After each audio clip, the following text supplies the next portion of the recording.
Firman Tuhan saat pagi hari ini saya berikan tema yaitu jangan gelisah. Bahwa firman Tuhan itu selalu menjadi jawaban atas persoalan kita. Ya. Oleh sebab itu hari ini ketika firman Tuhan bicara jangan gelisah dan kita datang dalam keadaan tidak gelisah, pesannya jangan pernah menolak firman Tuhan. Nah, ini firman Tuhan ini gak pas dengan kondisiku. Terus aku tolak. Jangan saudara. Firman Tuhan hari ini itu akan menjawab kebutuhan kita di hari-hari selanjutnya. Ya, itu pesan Tuhan seperti itu. Di dalam Injil Yohanes pasal yang ke-14 kita lihat di ayat pertama, janganlah gelisah hatimu, percayalah kepada Allah, percayalah juga kepadaku. Atimu ojo melang-melang kalau dalam bahasa Jawa. Padha kumandela ing Allah, iya kumandela ing aku uga. Unang mabonsa rohamuna, Korsea mahamu di dipata, jala korsea mahamu di ahu. Percaya kepada Allah, percayalah juga kepadaku. Jangan gelisah hatimu. Gelisah itu tidak tenang, saudara. Ya. Gelisah itu tidak tentram. Gelisah itu selalu merasa khawatir, bicara tentang suasana hati. Ya. Nah, oleh sebab itu Yesus bilang, karena gelisah, khawatir, tidak tentram, ya, itu tidak akan memberikan dampak yang positif dalam setiap kehidupan manusia.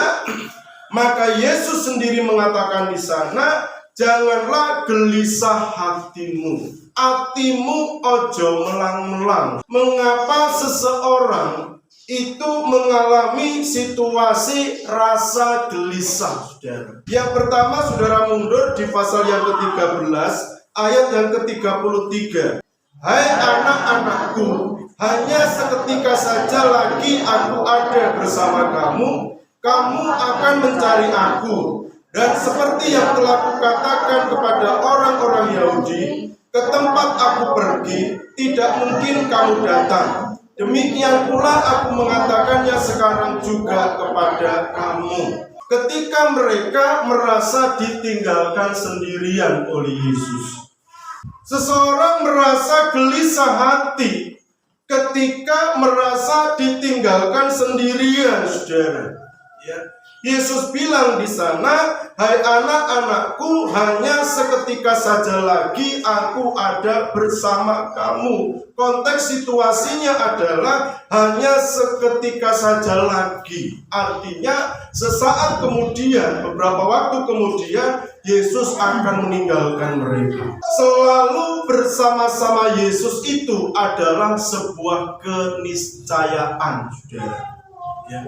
Harus disadari bahwa kita tidak dapat berjalan sendirian. Kehidupan tanpa Yesus hanya membuat siapapun orangnya itu merasa gelisah. Yesus memberikan satu penyadaran dalam setiap kehidupan saya dan saudara, siapapun orangnya. Hidup tanpa berjalan bersama-sama dengan Yesus itu akan menyebabkan seseorang itu menjadi tidak tentram atau selalu merasa khawatir tentang suasana hati. Oleh sebab itu tidak bisa dipungkiri, menjadi satu keniscayaan, satu keharusan dalam tiap-tiap hidup kita, dalam tiap-tiap langkah-langkah perjalanan kita, harus senantiasa selalu berjalan bersama dengan Tuhan.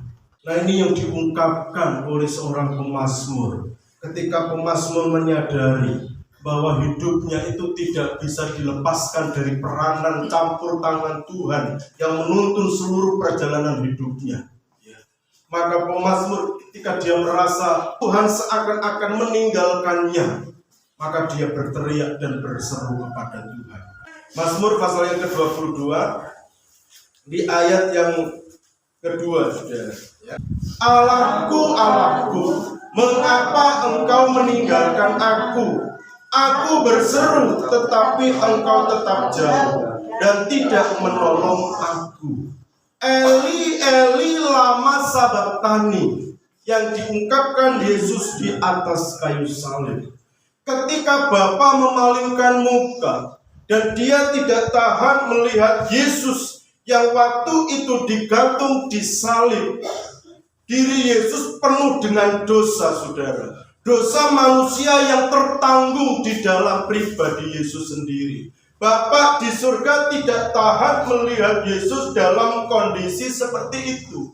Sehingga Bapa di surga memalingkan muka. Ketika Yesus menyadari itu, dia berteriak, Eli, Eli, lama sabachthani, Allahku, Allahku, mengapa engkau meninggalkan aku? Artinya, saudara, dalam setiap apapun situasi berat yang kita rasakan, ternyata bukan situasi itu yang membuat seseorang pemazmur ini merasa tidak berdaya, saudara. Tidak. Tetapi justru yang membuat pemazmur merasa tidak berdaya dalam situasi yang begitu berat. Ketika di dalam hatinya, dia rasa sepertinya kok Tuhan meninggalkan dia. Meskipun pada dasarnya Tuhan tidak pernah meninggalkan kita, saudara. Oleh sebab itu pesan kebenaran firman Tuhan pada saat pagi hari ini, jangan biarkan kita mengalami kekosongan di dalam diri kita tanpa campur tangan Tuhan yang memimpin dan menguasai menyertai tiap-tiap langkah-langkah hidup saudara-saudara. Biarlah kita senantiasa ada bersama-sama dengan Dia. Munculkan di dalam setiap hidup saya dan saudara itu sebuah kerinduan yang begitu kuat, kerinduan yang begitu dalam. Tidak dapat aku hidup sendirian. Tidak bisa aku hidup tanpa Yesus, saudara.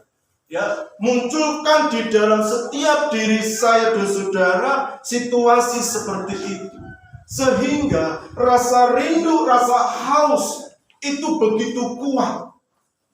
Dan yang mampu memuaskan kita, yang mampu memulihkan kita itu cuma Tuhan. Kerinduan diumpamakan seperti rusa yang haus akan air. Karena betapa dia memerlukan pemuasan dari air, mata air itu. Maka dia akan berlari menghiraukan segala macam rintangannya untuk bisa dia dipuaskan dari mata air. Dan dia bisa puas minum di sana.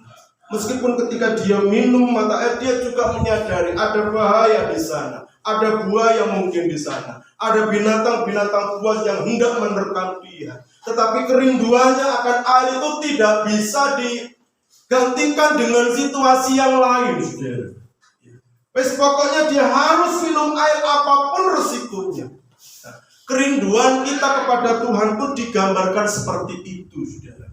Apapun tantangannya, bagaimanapun kondisinya, rasa cinta kita, rasa rindu kita kepada Tuhan itu begitu luar biasa. Dan ini menandakan bahwa saya dan saudara adalah orang-orang yang senantiasa punya kerinduan, kecintaan yang begitu dalam dengan Tuhan.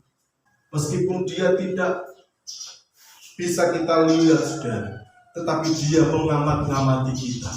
Tuhan melihat betapa payahnya murid-murid mendayung perahu karena angin sakal. Meskipun secara fisik Yesus tidak bersama-sama dengan mereka, tetapi Yesus memantau 24 jam seluruh pergerakan hidup saudara-saudara. Oleh sebab itu, pesan kebenaran firman Tuhan hari ini, jangan pernah kita hidup dalam kehidupan kita tanpa penyertaan Tuhan. Sebab tanpa penyertaan Tuhan, yang ada hanya rasa gelisah, yang ada hanya rasa khawatir, yang ada hanya rasa terintimidasi oleh situasi-situasi yang ada di sekitar kita. Apa untungnya, saudara?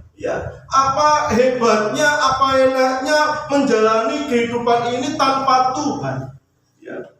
Meskipun mungkin penuh dengan susu madu, penuh dengan situasi-situasi yang luar biasa enak, tapi kalau tanpa Tuhan, apa artinya hidup ini, saudara? Nah, yang kedua, saudara, kita maju di dalam kitab Yohanes tadi, saudara. Yohanes 14 ayat 2 dan 3. Di rumah Bapakku banyak tempat tinggal. Jika tidak demikian, tentu aku mengatakannya kepadamu, sebab aku pergi ke situ untuk menyediakan tempat bagimu. Dan apabila aku telah pergi ke situ dan telah menyediakan tempat bagimu, aku akan datang kembali dan membawa kamu ke tempatku, supaya di tempat di mana aku berada, kamu pun berada. Ketika seseorang mengalami hidup yang tidak pasti sehubungan dengan keselamatan dirinya, saya pastikan hidupnya mengalami rasa gelisah. Tetapi tidak demikian dengan hidup saya dan saudara. Kita sebagai anak-anak Allah yang hidup, kita adalah orang-orang yang percaya kepada Yesus. Sebab orang-orang yang percaya kepada Yesus yang adalah Tuhan dan Juru Selamat, dipastikan bahwa keselamatan itu menjadi bagian hidupnya. Dipastikan, saudara. Bukan mudah-mudahan, bukan perkara nanti. Tetapi dipastikan, orang yang percaya kepada Yesus, dia selamat. Sehingga rasa kepastian itu yang dia miliki tentang keselamatan hidup kekal, ini yang membawa diri seseorang itu optimis, saudara. Ini yang membuat diri seseorang itu begitu bergairah menjalani hidup ini.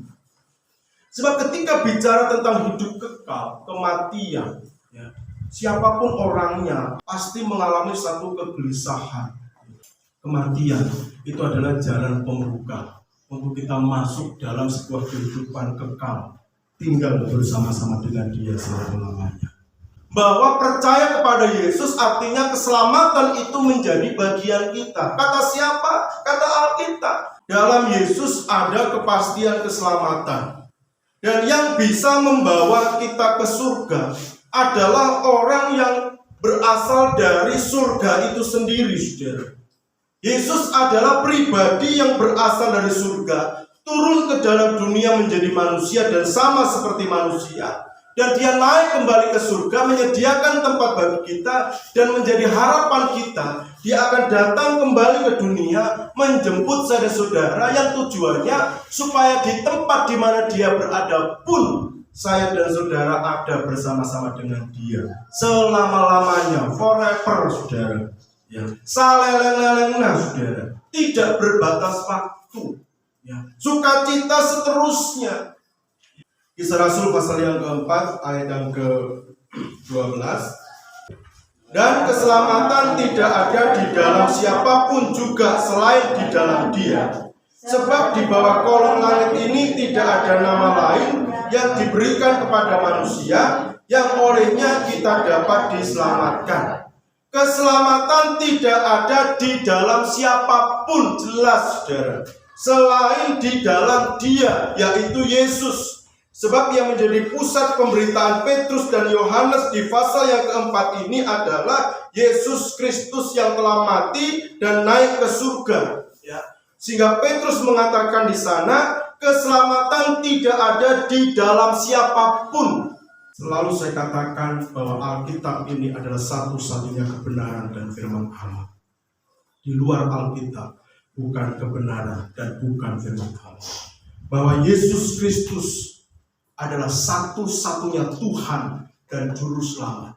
Di luar Yesus Kristus bukan dan tidak ada Tuhan dan Juru Selamat yang lain. Dan itu final, saudara. Itu final, tidak koma. Itu final. Ya, sebab Yesus sudah menyediakan tempat bagi saya dan saudara.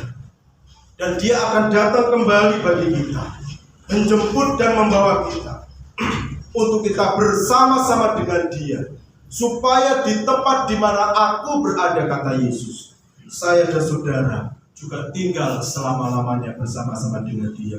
Dan itu hanya terjadi ketika kita pegang teguh keyakinan itu erat-erat dan tidak kita lepaskan. Ya, pegang teguh. Ya, orang bisa mengalami rasa gelisah ketika tidak ada kepastian di dalam dirinya tentang keselamatan. Hari ini saya pastikan, ketika Tuhan memanggil kita, kita sudah tahu persis di mana letak posisi kita selanjutnya. Tinggal selama-lamanya bersama-sama dengan Dia. Seseorang bisa mengalami rasa gelisah ketika dia berjalan sendirian tanpa Yesus. Seseorang bisa mengalami rasa gelisah ketika dia bimbang, tidak lagi yakin tentang keselamatan yang hanya ada di dalam Dia. Tuhan Yesus memberkati. Hanya Kau hati hidupku, berikan hidup yang baru, dan menyucikan curiga hatiku, menyatakan bahwa selamanya Engkau berpengharapan, kuasa-Mu sanggup menyembuhkan, jiwaku pun berserah hanya kepadamu. Yesus, Kaulah segalanya. Karena